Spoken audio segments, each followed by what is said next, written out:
The story breaking tonight is that Buckingham Palace has now officially confirmed what half of London has been quietly murmuring about for weeks. King Charles is withdrawing from his public duties, and authority within the palace is passing to Prince William and Catherine. But that's not what has everyone stunned. The real revelation is a handwritten clause tucked at the foot of the succession document. A single sentence that effectively stripped Camilla of any role in the monarchy's decision-making process entirely. And, by all accounts, she had no warning until the paperwork was already signed and sealed. If you've followed the royal family closely, you know Charles has spent months projecting an image of strength. We've seen the carefully arranged photos of him at his desk, the official statements insisting he was keeping pace with his red boxes, the reassurances that his cancer treatment wasn't holding him back. But behind closed doors, the picture was completely different. Meetings were quietly dropped, ceremonies were cut short, and Prince William was steadily absorbing more and more of the king's public commitments. What's now emerging is that the turning point came during a rehearsal for a state ceremony in London. Charles arrived determined to push through, but those present say he physically could not hold up. The color left his face, his responses shortened, and his attention began to slip. Eventually, the room had to be cleared and his medical team summoned. Their message was direct. If he kept pushing himself this hard, he would undo every bit of ground he had recovered. He had to relinquish the bulk of his duties immediately and prepare for a longer absence than anyone had publicly acknowledged. That triggered an emergency gathering at Buckingham Palace. William, Catherine, Princess Anne, and a small circle of constitutional advisors were called in without any explanation. Before we go further into what happened inside that room, I want to ask you something quickly. Are you glad Charles chose William and Catherine over Camilla? Leave your thoughts in the comments. And if you think Camilla has held on to palace power for far too long, don't just watch this in silence. Hit like and subscribe to our channel Crown Watch so you don't miss what comes next, because this story is nowhere near finished. So, they were gathered around this table with a sealed folder sitting in the middle. The heading was straightforward: the royal continuity and succession order. William's initial assumption was that it covered a handful of postponed engagements. Catherine expected some kind of temporary adjustment. Then, Charles opened the document and laid out what it actually contained. It transfers state audiences, senior palace appointments, ceremonial planning, and the long-term direction of the monarchy directly into William's hands. Then he turned to Catherine. Under the terms of this order, she would take on responsibilities traditionally expected of the reigning queen. State banquets, diplomatic receptions, the royal household's public-facing schedule. In essence, the visible duties that signal to Britain and the Commonwealth who genuinely sits at the heart of royal life now. Catherine didn't respond immediately, and honestly, that's understandable. Accepting a role of that scope changes how every future public appearance gets read. There's a difference between standing beside your husband and stepping into a position that makes you look like the queen in waiting. William raised objections too. He told Charles that people might interpret this as him driving the transition, that it would read as ambition rather than duty. But Charles was unambiguous. He said the choice was entirely his own, and that safeguarding the monarchy couldn't mean pretending his capacity hadn't changed. He was trying to absorb the criticism on their behalf. But here's where things took an unexpected turn. Before the meeting could continue, Princess Anne set a second folder on the table. Inside were confidential notes originating from within Camilla's household. These weren't informal correspondence, they were strategies. Plans outlining how Camilla could retain authority if Charles pulled back, how her office could hold on to influence over ceremonies, appointments, and the palace's overall program, how William's authority might be framed as provisional, even if Charles stayed absent for months. William read the opening page twice. Catherine stayed completely motionless. The implications could not be brushed aside. While Charles was struggling to fulfill his duties, Camilla's household had already been mapping out how to keep power within her reach, and neither William nor Catherine had been brought into those conversations. Charles hadn't sanctioned the plans and had discovered them before they could advance any further. The language throughout the notes was precise. Nothing read as openly defiant. No one used the word power directly, but every sentence pointed toward the same conclusion. Camilla's office had been preparing for Charles's absence before William had even been told how serious that absence might become. The proposal described an advisory structure based at Clarence House. It would allow Camilla's office to review ceremonial plans, suggest changes to the royal diary, and maintain involvement in state banquets and public appearances.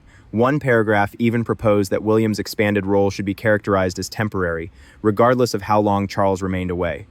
That single sentence transformed the atmosphere in the room. William asked who had authored it, turned to another page, and found a list of names senior members of Camilla's office, private secretaries, household advisors. Charles read through the names without speaking. He hadn't approved the meeting. He hadn't requested the proposal, and he had certainly not been informed that his wife's household was already mapping out how to preserve her influence once he stepped back. Catherine's focus shifted to the margins of the document. There were handwritten annotations beside several proposals. One suggested that major ceremonial decisions should require sign-off from the Queen's office. Another cautioned against letting Kensington Palace become the sole center of authority during the King's recovery. The message buried beneath all that measured language was impossible to miss. William could shoulder the workload, but Camilla intended to keep her hand on the wheel. Anne explained that the papers had come to her through a senior aide who had grown uncomfortable. The concern had been dressed up as continuity, stability, and institutional experience. Palace language has a way of making almost anything appear reasonable, but Charles closed the folder and asked the question on everyone's mind. Had Camilla known about any of this? Anne replied that the discussions had been conducted through her household, though the documents didn't indicate how much she had personally directed. William glanced toward the door, already prepared to confront her on the spot. Charles held him back. He said this couldn't become a hallway confrontation, not with palace staff moving through the building and journalists scrutinizing every shift in the royal schedule. Camilla would be summoned separately and given an opportunity to explain herself. The meeting paused for 20 minutes. William stepped into an adjoining room that looked out over the gardens. His anger hadn't faded. It had hardened into something quieter. Catherine followed and reminded him that the papers were dangerous, precisely because they appeared reasonable. A public accusation would give Camilla's office grounds to deny everything and recast William as impatient for the throne. He understood that, and it only deepened his frustration. When Camilla finally entered the room, Charles was seated at the head of the table, with the folder closed in front of him. William stood near the fireplace. Catherine sat directly opposite the seat prepared for Camilla. No one raised their voice. The silence did the work. Charles asked her plainly whether her household had discussed establishing an advisory council operating from Clarence House following his withdrawal. Camilla paused before responding, then said that responsible staff had explored several contingencies. She framed it as preparation, not ambition. She argued that a monarchy facing uncertainty couldn't afford to discard experience. She had stood beside Charles through years of public pressure. She understood the diplomatic calendar, the ceremonial workings, the personalities within the royal household. Sidelining her office from every consequential decision wouldn't produce stability. It would create disruption. Then she made her request. The order should be amended. She proposed a formal arrangement allowing her to retain a voice in state banquets, ceremonial appointments, charitable patronages, and the public program. William would manage constitutional matters. Catherine could represent the crown alongside him. But Camilla's household would remain involved wherever tradition, protocol, or the king's interests were at stake. It was framed as a compromise. It was not. Catherine asked one question: who would make the final call when William and Camilla were in disagreement? Camilla said Charles's wishes should guide them. But that was precisely the problem. Charles's absence was the very reason this arrangement was being constructed. Yet Camilla's proposal still relied on him resolving disputes from a private room while he recovered. The burden would cycle back through phone calls, conflicting instructions, and appeals for him to intervene. Anne opened the folder and moved one page toward Charles. It described William's authority as reversible. That word ended the conversation. Charles stated plainly that no amendment would be made that created a competing court or weakened the heir's authority. Camilla's expression shifted. She turned to William and asked whether this was what he wanted. William replied that he hadn't drafted the order. Charles had. Camilla left without accepting the decision. The door closed quietly behind her, but no one mistook restraint for concession. Charles then turned to the constitutional advisor and raised the question everyone had been skirting. Could Camilla's household attempt to challenge the order once it was signed? The advisor reviewed the final page and said there was one way to ensure that never became possible. He laid out the risk carefully. A transfer of duties could be contested through interpretation. A household might assert consultation rights. An aide might delay an appointment. A disputed instruction could be sent back for clarification. None of those moves could overturn William's authority outright, but each could erode it, slow it down, and drag the king back into the conflict he was trying to leave behind. Charles grasped that this was no longer simply about whether William could handle the load. It was about whether anyone would be positioned to obstruct him while claiming to defend the crown. William left the fireplace and sat across from his father. He told Charles he would not accept authority built on public humiliation. He would not stand before the nation as though the king's illness had been turned into an opportunity. If the announcement moved forward, it had to preserve Charles's dignity. Charles nodded. Stepping back wasn't defeat. He said it was a decision made before weakness forced someone else to make it for him.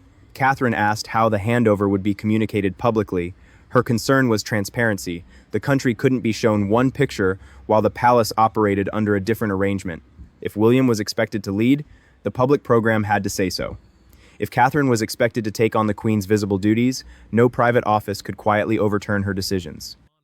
Everyone in the room watched Charles carefully. He had spent years balancing affection, responsibility, history, and obligation. Now every compromise circled back to the same tension. Camilla wanted recognition for what she had given to his reign. William required unambiguous authority as heir. Catherine needed protection from any suggestion that she had seized something that wasn't hers. The monarchy required a single, clear voice. Only one of those needs could actually govern the order. The advisors began revising the document. Clauses extending consultation rights to the Queen's household were struck out. State audiences would pass directly to William. Senior palace appointments would require his authorization.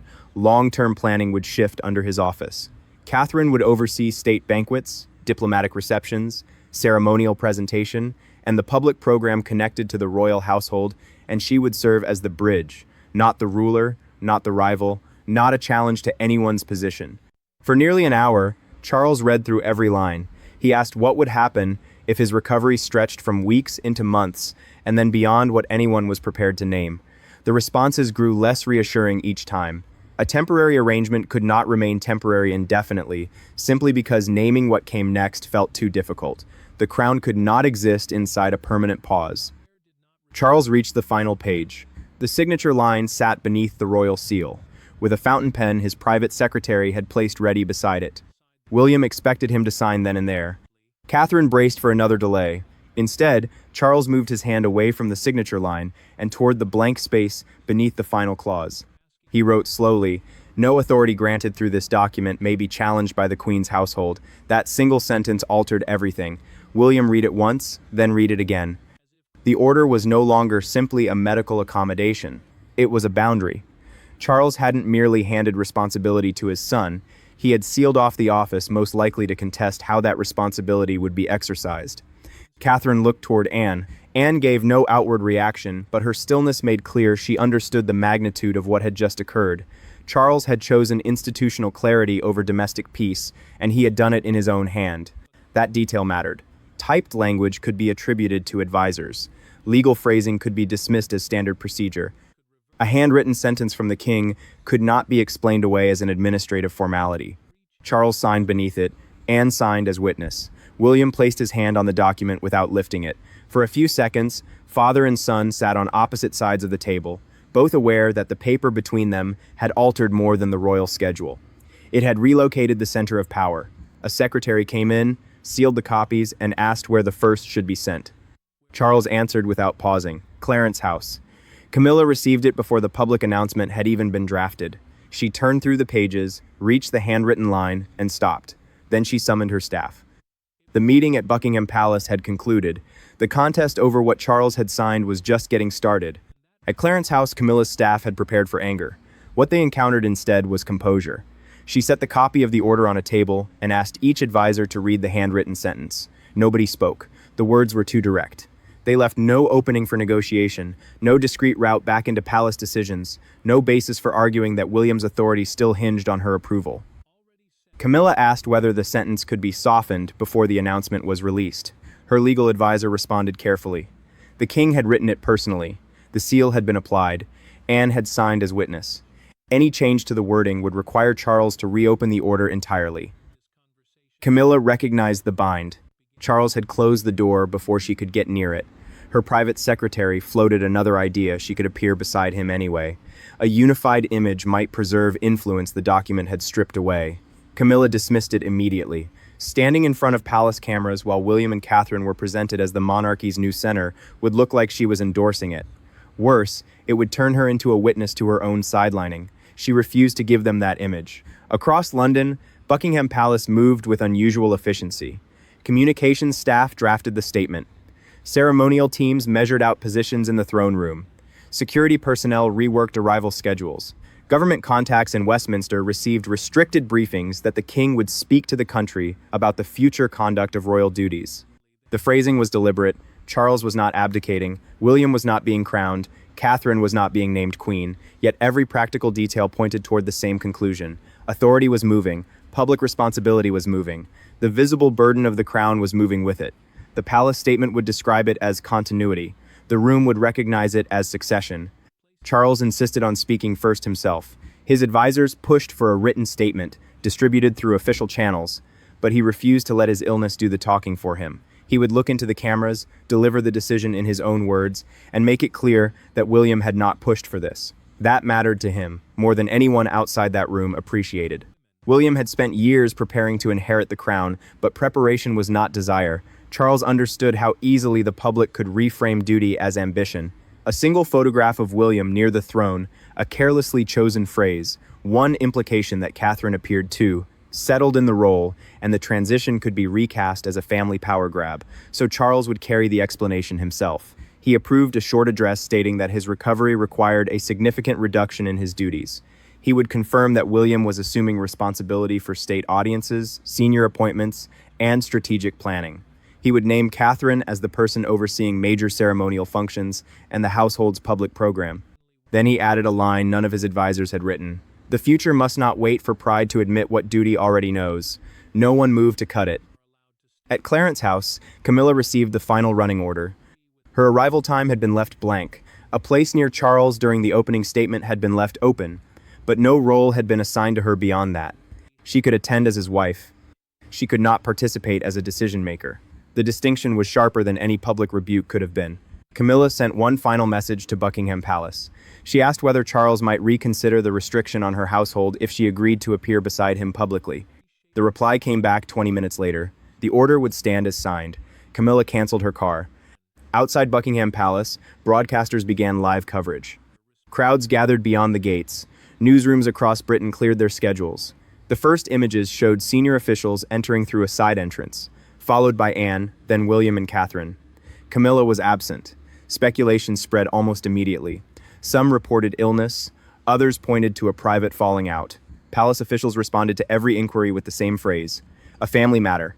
Inside, Charles waited in a private room with the original order placed beside him. William arrived first. Catherine followed. Anne stood at the window, watching the courtyard fill with camera crews below. Charles looked tired, but his voice held steady. He told William that the announcement would reshape how the public understood their relationship. From that moment forward, every decision would be scrutinized for signs of strain. Every absence would become the basis for a theory. Every appearance would be treated as a signal. William answered that he would honor the reign already in progress. Catherine stayed quiet. She was looking at the two ceremonial chairs set out beyond the open doors, one bearing William's place card, the other bearing hers. A palace aide entered and confirmed that Camilla would not be attending. Charles closed his eyes briefly, then gave the signal to begin. The cameras went live. The palace doors opened. And before Charles had said a single word, Britain could already see who had chosen to stand beside what was coming and who had chosen to remain behind. Charles entered the prepared room alone. For several seconds, he stood behind the lectern without speaking. The cameras had found the strain around his eyes. No prepared statement could conceal it. He looked resolute, but the effort required to hold himself there was visible to anyone watching. Then he began. He told the country that duty sometimes required a person to acknowledge the difference between endurance and genuine service. Continuing regardless of cost, he said, would not protect the monarchy, it would leave it exposed to uncertainty. His recovery demanded distance from the daily burden of the crown, and the institution required leadership capable of acting without hesitation. He named William. The words were carefully chosen, but their meaning moved through London, Westminster, and every newsroom following the address. William would assume responsibility for state audiences, senior palace appointments, and the long-range direction of the royal household. The arrangement would take effect immediately. Then, Charles named Catherine. She would oversee state banquets, diplomatic receptions, ceremonial representation, and the public program attached to the crown. Her role would not be ceremonial window dressing. She would stand beside William whenever the monarchy needed to demonstrate to the country who was now bearing its public weight. The room remained still. Charles did not mention Camilla. That omission landed harder than any pointed criticism could have. He thanked those who had supported him throughout his treatment. He spoke of continuity, family, and the years ahead. But the woman who had stood alongside him through his entire reign was absent from both the room and the transfer of authority. At Clarence House, Camilla watched the address with two staff members. She did not speak when William's name was announced. She did not move when Catherine's new responsibilities were listed. Only when Charles finished without naming any continuing role for her did she reach again for her copy of the order. The handwritten sentence sat near the royal seal, unchanged. Back at Buckingham Palace, Charles stepped away from the lectern. William came in through the side doors without smiling. He approached his father, lowered his head, and gave his word that he would honor the reign Charles had built. The moment had been carefully managed, the emotion within it had not. Charles placed one hand briefly on William's arm and drew it back almost immediately, as though holding on any longer might give too much away. Catherine joined them a few steps behind. She wore no crown, no tiara, nothing that signaled celebration. Her expression carried the full weight of the decision more clearly than any prepared speech. Anne watched from the far side of the room. She had seen constitutional moments dressed up as pageantry before. This felt different. There were no cheers inside the palace, no music, no sense of triumph, only a family attempting to transform a private crisis of confidence into a public picture of order. Then Charles left. The cameras stayed. William and Catherine turned toward the throne room, where the two ceremonial chairs had been arranged beneath the royal insignia. They moved together, deliberately slowly enough for every broadcaster across Britain to capture the image. The symbolism was instant. This was not a coronation, but it bore every appearance of a beginning that would not easily be reversed. William paused before the first chair. Catherine stood at the second. Neither sat immediately. For one suspended moment, they remained standing, both conscious that the country was watching them take on responsibility before it had inherited a new monarch. Then William took his seat. Catherine followed. The images reached television screens and phones within minutes. Commentators argued over whether the palace had crossed some invisible constitutional boundary. Supporters framed it as necessary stability. Critics questioned how temporary the transfer could genuinely be when the ceremony had been constructed to present William and Catherine as the monarchy's next focal point. One question dominated every broadcast. Where was Camilla? Palace officials repeated that her absence related to a private family matter. The phrase satisfied no one. Journalists outside Buckingham Palace had already established that her car had been cancelled before the address began. Others found that no future ceremonial role for her appeared in any of the public briefing materials. The explanation was coming apart. Inside Clarence House, Camilla had the television switched off. She had anticipated that Charles would scale back his schedule. She had not expected him to make William's authority visible before the entire country. She had certainly not expected Catherine to take on duties she believed should remain attached to her own position. Her title had not been taken away. Her influence had. After the cameras departed, a private secretary delivered the signed order to William, not the public copy, but the original. He reviewed the final page and noticed something he had not caught during the earlier meeting. Charles had placed the handwritten restriction directly above the royal seal. Anyone wanting to challenge William would have to pass over that sentence before reaching the king's signature. It was not an afterthought. It was the core of the document. William brought the original order into a smaller reception room after the cameras had cleared.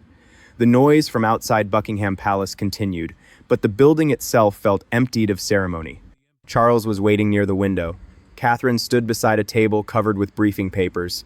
Anne remained by the door, holding the second sealed folder that had not yet been opened. William placed the order on the table in front of his father and asked one question. Had the handwritten restriction truly been necessary? Charles didn't answer right away. He looked at the sentence above the seal, the single line that had turned a medical accommodation into a firm line. Then, he acknowledged what the public statement had left unspoken. His doctors had compelled him to reduce the workload. Camilla's private preparations had compelled him to determine where authority ended. Without that sentence, every decision risked becoming a negotiation. An appointment made by William could have been questioned from Clarence House. A state banquet organized by Catherine could have been revised through back-channel messages. A ceremonial invitation could have been held up until Charles intervened. The king would have stepped back publicly while continuing to settle disputes privately. That was not recovery. It was a different kind of captivity. Charles told William he had spent too many years believing personal loyalty could be held in balance with institutional order. This time, there could be no blurred edges, no rival office, no second court operating through proximity, habit, or quiet access. William listened without cutting in. The anger he had carried into the room began to shift. His father had not written the restriction to wound Camilla. He had written it because he understood how swiftly ambiguity could become leverage. Catherine absorbed the weight of it more quietly. Charles had protected their authority, but the cost was making the fracture inside his own household visible. The public would see a careful handover. The family would carry the memory of what had led to it. Anne moved at last from the door and said the sentence would be studied for years, because it marked the moment Charles stopped attempting to keep everyone satisfied. As king, he had settled on a single line of command. As a husband, he had accepted what that meant. At Clarence House, Camilla was reaching the same reckoning. Her title remained, her staff remained, her rooms, her engagements, her private charities, all of it remained. But the machinery that had given those things real influence had moved away from her. Decisions would now leave William's office. Ceremonial directions would carry Catherine's approval. Appeals to Charles would no longer reopen what had already been resolved. Camilla had not lost everything. She had lost the piece that mattered most, the capacity to shape what happened next. By evening, the image of William and Catherine seated beneath the royal insignia had traveled across Britain. Supporters called it stability. Critics called it a quiet handover. Palace officials rejected both labels. They repeated that Charles remained king and that the arrangement existed to protect continuity, but symbols communicate what official statements declined to. 2 chairs had been prepared, 2 names announced, and 1 household left out. Charles asked William for one final commitment. The transition must not become a campaign against Camilla. No public retaliation, no deliberate humiliation, no attempt to erase her from his reign. William agreed, but that agreement had a boundary. Respect would not mean surrendering authority. Catherine backed that line. Camilla would be treated with dignity. She would not be permitted to reopen settled decisions through private channels. That was the arrangement. Clear, cold, and final. Anne placed the second sealed folder on the table. Charles looked at it and asked whether it could hold. Anne said it could not. The cover carried a brief heading, Queen's Household Privileges and Residences After the Transition. Inside were instructions regarding staff access, ceremonial invitations, and which royal properties Camilla could continue using while Charles remained away from public life. One page concerned Clarence House, another concerned Buckingham Palace, but the final page carried a handwritten note beside Camilla's name. It specified the exact date on which her unrestricted palace access could be brought to an end, and it had been authorized before the throne room announcement had even begun. Camilla had not seen it. William had not seen it. And when Anne turned to that final page, even Charles appeared unprepared for what had already been set in motion. The decision came with a deadline measured not in years, but in days. That document, and the single residence Camilla could be ordered to vacate first, is where the next chapter begins.